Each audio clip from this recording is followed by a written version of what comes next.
March മാസത്തെ രണ്ടാമത്തെ CBI പരിപാടിയെക്കുറിച്ചാണ് ഈ ഒരു വീഡിയോയിൽ പറയുന്നത്. രണ്ടാമത്തെ CBI പരിപാടി സംഘടിപ്പിക്കേണ്ട തീയതി 18/3/2026 ബുധനാഴ്ചയാണ്. ഗർഭകാലവും പോഷകാഹാരവും എന്ന വിഷയത്തെ അടിസ്ഥാനമാക്കിയാണ് ഈ ഒരു CBI പരിപാടി സംഘടിപ്പിക്കേണ്ടത്.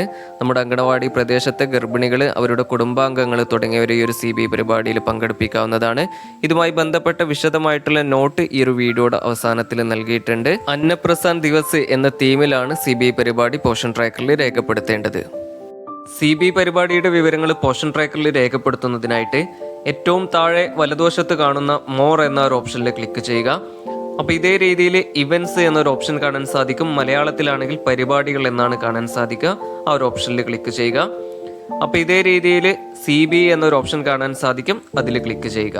ഇത്രയുമായി കഴിഞ്ഞാൽ നിങ്ങൾ ആദ്യം ശ്രദ്ധിക്കേണ്ടത് ഈ മാസം സംഘടിപ്പിച്ചിട്ടുള്ള ഒന്നാമത്തെ CBI പരിപാടിയുടെ വിവരങ്ങൾ പോഷൻ ട്രാക്കറിൽ രേഖപ്പെടുത്തിയിട്ടുണ്ടോ എന്നാണ്. അങ്ങനെ രേഖപ്പെടുത്തിയിട്ടുണ്ട് എങ്കിൽ ഒന്നാമത്തെ CBI പരിപാടിയുടെ തീയതിയും തീമും നമുക്ക് ഇവിടെ ഇതേ രീതിയിൽ കാണാൻ സാധിക്കും. ഇനി അഥവാ രേഖപ്പെടുത്തിയിട്ടില്ല എങ്കിൽ തീയതിയോ തീമോ നമുക്ക് ഇവിടെ കാണാൻ സാധിക്കില്ല. പകരം ഇവിടെ നോ ഇവൻറ്റ്സ് ആഡഡ് എന്നായിരിക്കും കാണാൻ സാധിക്കുക.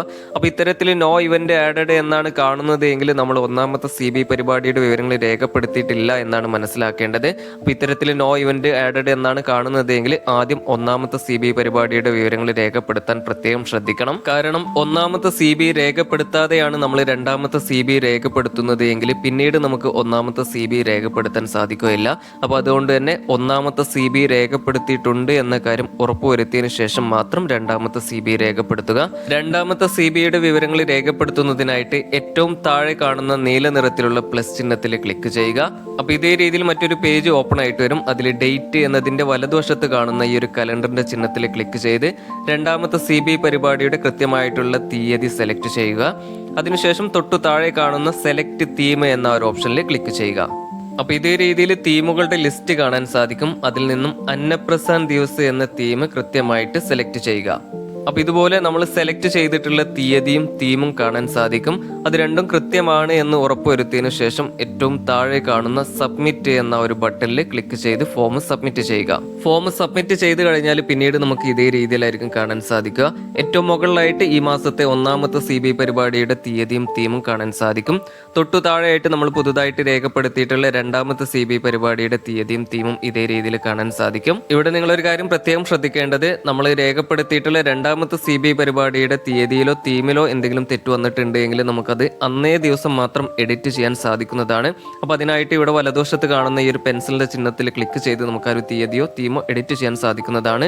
അപ്പോൾ ഇവിടെ നിങ്ങളൊരു കാര്യം പ്രത്യേകം ശ്രദ്ധിക്കേണ്ടത്, നമ്മൾ ഒരു CBI രേഖപ്പെടുത്തി കഴിഞ്ഞാൽ അന്നേ ദിവസം മാത്രമേ നമുക്ക് ആ ഒരു എഡിറ്റ് ഓപ്ഷൻ ഉണ്ടാവുകയുള്ളൂ. തൊട്ടടുത്ത ദിവസം മുതൽ നമുക്ക് ഈ ഒരു പെൻസിലിന്റെ ചിഹ്നം ഇവിടെ കാണാൻ സാധിക്കില്ല. അതുപോലെ തന്നെ CBI പരിപാടിയുടെ വിവരങ്ങൾ എഡിറ്റ് ചെയ്യാനും സാധിക്കില്ല. അപ്പോൾ ഇത്രയും കാര്യങ്ങളാണ് CBI പരിപാടിയായിട്ട് ബന്ധപ്പെട്ട് നിങ്ങൾ ശ്രദ്ധിക്കേണ്ടത്. അടുത്തതായിട്ട് ഈ ഒരു CBI പരിപാടിയുടെ വിശദമായിട്ടുള്ള നോട്ട് നിങ്ങൾക്ക് തുടർന്ന് കാണാവുന്നതാണ്.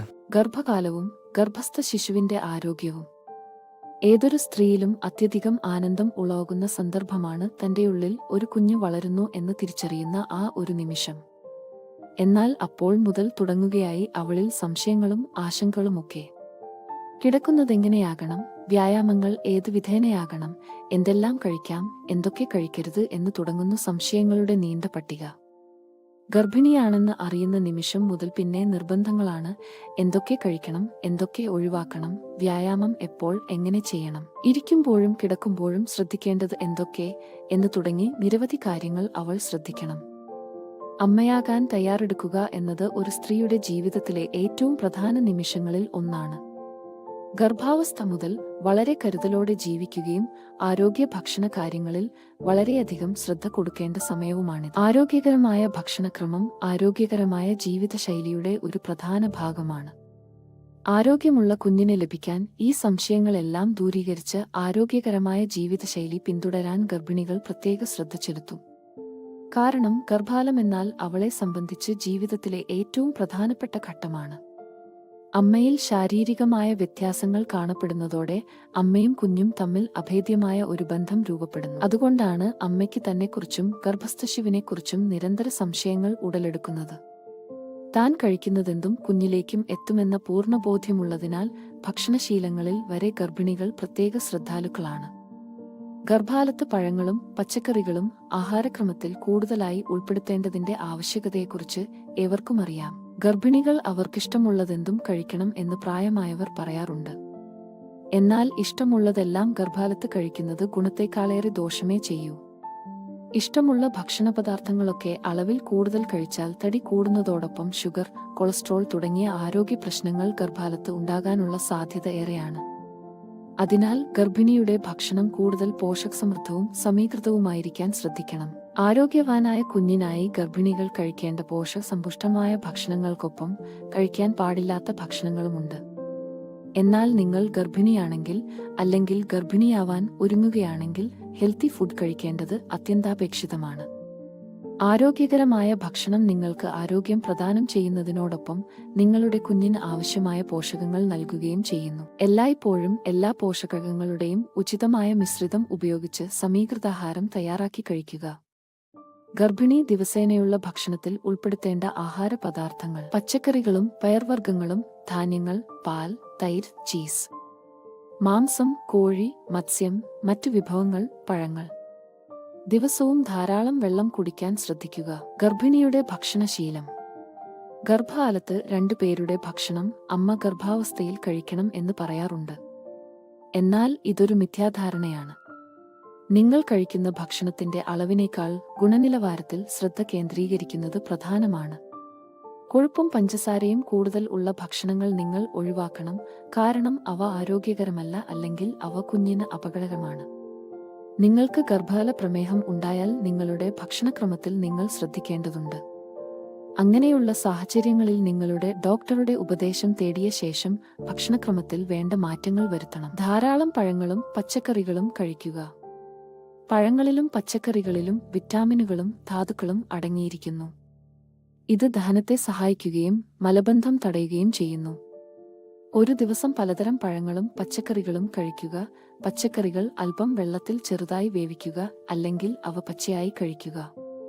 ഇങ്ങനെ കഴിക്കുമ്പോൾ അവയിൽ അടങ്ങിയിരിക്കുന്ന പോഷകങ്ങൾ പൂർണ്ണമായും ലഭിക്കുന്നു. അന്നജം അടങ്ങിയ ഭക്ഷണങ്ങൾ അഥവാ കാർബോഹൈഡ്രേറ്റ്. അന്നജം അടങ്ങിയ ഭക്ഷണങ്ങൾ വിറ്റാമിനുകളുടെയും നാരുകളുടെയും ഒരു പ്രധാന സ്രോതസ്സാണ്. അവയിൽ റൊട്ടി, ഉരുളക്കിഴങ്ങ്, പ്രഭാത ഭക്ഷണധാന്യങ്ങൾ, അരി, പാസ്ത, നൂഡിൽസ്, ചോളം, മില്ലറ്റ്, ഓട്സ്, മധുരക്കിഴങ്ങ്, ചേന, ചോളം എന്നിവ ഉൾപ്പെടുന്നു. ഈ ഭക്ഷണങ്ങൾ ഭക്ഷണചര്യയുടെ പ്രധാന ഭാഗമായിരിക്കണം. പ്രോട്ടീൻ. പ്രോട്ടീൻ അടങ്ങിയ ഭക്ഷണങ്ങൾ കുഞ്ഞിന്റെ വളർച്ചയെ സഹായിക്കുന്നു. പ്രോട്ടീന്റെ സ്രോതസ്സുകളിൽ മാംസം, കരൾ ഒഴിവാക്കുക, മത്സ്യം, കോഴി, ഇറച്ചി, മുട്ട, ബീൻസ്, പയർവർഗ്ഗങ്ങൾ, ബീൻസ്, പരിപ്പ് എന്നിവ ഉൾപ്പെടുന്നു. എല്ലാ ദിവസവും കുറച്ച് പ്രോട്ടീൻ കഴിക്കുക. നോൺ വെജ് ആഴ്ചയിൽ 2 പ്രാവശ്യം എങ്കിലും മീൻ കഴിക്കാൻ ശ്രമിക്കുക. അതിലൊന്ന് മത്തി അല്ലെങ്കിൽ അയല പോലുള്ള മത്സ്യം ആയിരിക്കണം. ചീസ്, തൈര് തുടങ്ങിയ പാലുൽപ്പന്നങ്ങൾ പ്രധാനമാണ്, കാരണം അവയിൽ നിങ്ങളുടെ കുഞ്ഞിന് ആവശ്യമായ കാൽസ്യവും മറ്റു പോഷകങ്ങളും അടങ്ങിയിട്ടുണ്ട്. കഴിയുന്നിടത്തെല്ലാം കൊഴുപ്പ് കുറഞ്ഞ ഇനങ്ങൾ തിരഞ്ഞെടുക്കുക. പാലുൽപ്പന്നങ്ങൾ. പ്രോട്ടീനും കാൽസ്യവും കൂടുതലായി ശരീരത്തിലെത്തേണ്ട സമയമാണ് ഗർഭകാലം. പാലും പാലുൽപ്പന്നങ്ങളും കഴിക്കുന്നത് വഴി ഇവ ധാരാളമായി അമ്മയുടെ ശരീരത്തിലെത്തുന്നു. ഗർഭിണികൾ ദിവസവും 2 ഗ്ലാസ് പാലെങ്കിലും കുടിക്കേണ്ടത് അത്യാവശ്യമാണ്. മുട്ട. ഗർഭിണികളുടെ സൂപ്പർ ഫുഡ് ആയ മുട്ട ധാതുലവണങ്ങൾ, അമിനോ ആസിഡ് തുടങ്ങിയവയുടെ കലവറയാണ്. മുട്ട കഴിക്കുന്നതിലൂടെ ഉയർന്ന അളവിൽ കാൽസ്യവും പ്രോട്ടീനും ശരീരത്തിലെത്തുന്നു. ഗർഭസ്ഥ ശിശുവിന്റെ ആരോഗ്യത്തിനും പ്രോട്ടീന്റെ അളവ് അമ്മയുടെ ശരീരത്തിലെത്തേണ്ടത് ആവശ്യമാണ്. മുട്ടയിൽ ധാരാളമായി അടങ്ങിയിരിക്കുന്ന കോളിൻ ഗർഭസ്ഥ ശിശുവിന്റെ തലച്ചോറിന്റെ വളർച്ചയ്ക്കും നാഡീവ്യൂഹങ്ങളുടെ പ്രവർത്തനക്ഷമതയ്ക്കും അത്യാവശ്യമാണ്. മധുരക്കിഴങ്ങ്. മധുരക്കിഴങ്ങിൽ അടങ്ങിയിരിക്കുന്ന ബീറ്റാ കരോട്ടിൻ ഗർഭസ്ഥ ശിശുവിന്റെ ആരോഗ്യത്തിന് വളരെ ഗുണകരമാണ്. ഇതിലുള്ള കൊഴുപ്പിന്റെ അളവ് താരതമ്യേന കുറവായതിനാൽ ഗർഭിണികളുടെ ഡയറ്റിൽ വളരെ എളുപ്പത്തിൽ ഉൾപ്പെടുത്താം. ഭൂമിക്കടിയിൽ വളരുന്നതിനാൽ മധുരക്കിഴങ്ങ് നിരവധി ധാതുക്കളാലും വിറ്റാമിനുകളാലും സമ്പുഷ്ടമാണ്. ഭ്രൂണവളർച്ചയ്ക്കാവശ്യമായ വിറ്റാമിൻ എ, ഗർഭിണികൾക്കാവശ്യമായ മറ്റ് ഫൈബറുകൾ, folic acid, vitamin C, vitamin ബി6, പൊട്ടാസ്യം തുടങ്ങിയവയുടെ ഒരു കലവറ തന്നെയാണ് മധുരക്കിഴങ്ങ്. ചുവന്ന ചീര. ധാരാളം വിറ്റാമിനുകളാൽ സമ്പന്നമായ ചുവന്ന ചീരയുടെ ആരോഗ്യ ഗുണങ്ങൾ കേട്ടാൽ ആരും ഇത് ആഹാരക്രമത്തിൽ നിന്ന് ഒഴിവാക്കില്ല, പ്രത്യേകിച്ചും ഗർഭിണിയായ സ്ത്രീകൾ. ഇതിലടങ്ങിയിരിക്കുന്ന വിറ്റാമിൻ എ, സി, ഇ തുടങ്ങിയവ ഗർഭിണികളിൽ ഉണ്ടാകുന്ന കൊളസ്ട്രോൾ തടയാൻ സഹായിക്കും. ഫോളിക് ആസിഡ് കൂടുതലായി ചുവന്ന ചീരയിൽ അടങ്ങിയിരിക്കുന്നതിനാൽ ഗർഭിണികളിൽ ഉണ്ടാകുന്ന വിളർച്ചയ്ക്കും ക്ഷീണത്തിനും ഒരു പരിഹാരവുമാകും. കൂടാതെ കുഞ്ഞിനെ ജനിതകപരമായ പ്രശ്നങ്ങളിൽ നിന്ന് സംരക്ഷിക്കുകയും ചെയ്യും. കൂടാതെ ഗർഭിണികളിൽ ഉണ്ടാകുന്ന അമിത രക്തസമ്മർദ്ദം, മാസം തികയാതെയുള്ള പ്രസവം തുടങ്ങിയ പ്രശ്നങ്ങൾക്ക് ചുവന്ന ചീര കഴിക്കുന്നതിലൂടെ പരിഹാരം കണ്ടെത്താം. ചുവന്ന ചീരയിലടങ്ങിയിരിക്കുന്ന മഗ്നീഷ്യം രക്തത്തിൽ പഞ്ചസാരയുടെ അളവിനെ നിയന്ത്രിക്കുന്നു. കോര, ഒഴച്ചെമ്പല്ലി അഥവാ സാമൻ. ഗർഭിണിയായ സ്ത്രീകൾ തുടർച്ചയായി മത്സ്യം കഴിക്കുന്നത് കുഞ്ഞിന്റെ കാഴ്ചശക്തി വർദ്ധിക്കുന്നതിനും തലച്ചോറിന്റെ വളർച്ചയ്ക്കും ഏറെ സഹായിക്കുമെന്നാണ് പഠനങ്ങൾ തെളിയിക്കുന്നത്. കോര മത്സ്യത്തിൽ ഒമേഗ-3 ഫാറ്റി ആസിഡ് ധാരാളം അടങ്ങിയിരിക്കുന്നു. ഇത് എല്ലുകളെയും സന്ധികളെയും കൂടുതൽ ബലപ്പെടുത്തും. കൂടാതെ പ്രോട്ടീൻ, വിറ്റാമിൻ ബി, ടി തുടങ്ങിയവയുടെ സ്രോതസ്സായതിനാൽ കോര മത്സ്യം ആഹാരത്തിൽ ഉൾപ്പെടുത്തുമ്പോൾ ഗർഭിണികൾക്കും ഗർഭസ്ഥശിശുവിനും കൂടുതൽ ആരോഗ്യ ഗുണങ്ങൾ ലഭിക്കും. അവോക്കാഡോ. വെണ്ണപ്പഴം അല്ലെങ്കിൽ അവോക്കാഡോ എന്നൊക്കെ അറിയപ്പെടുന്ന ഈ പഴം ഗർഭകാല ഡയറ്റിന്റെ ഭാഗമാക്കുന്നതിലൂടെ ഗർഭകാലത്ത് സ്ത്രീകൾ അനുഭവിക്കുന്ന പല ആരോഗ്യ പ്രശ്നങ്ങൾക്കും പരിഹാരമാകും. നാരുകൾ, potassium, magnesium, folate, vitamin C, E, K, B5, B6 തുടങ്ങിയവയുടെ സ്രോതസ്സായതിനാൽ അവോക്കാഡോ ഗർഭകാലത്തെ ഒഴിച്ചുകൂടാനാവാത്ത പഴങ്ങളിലൊന്നാണ്.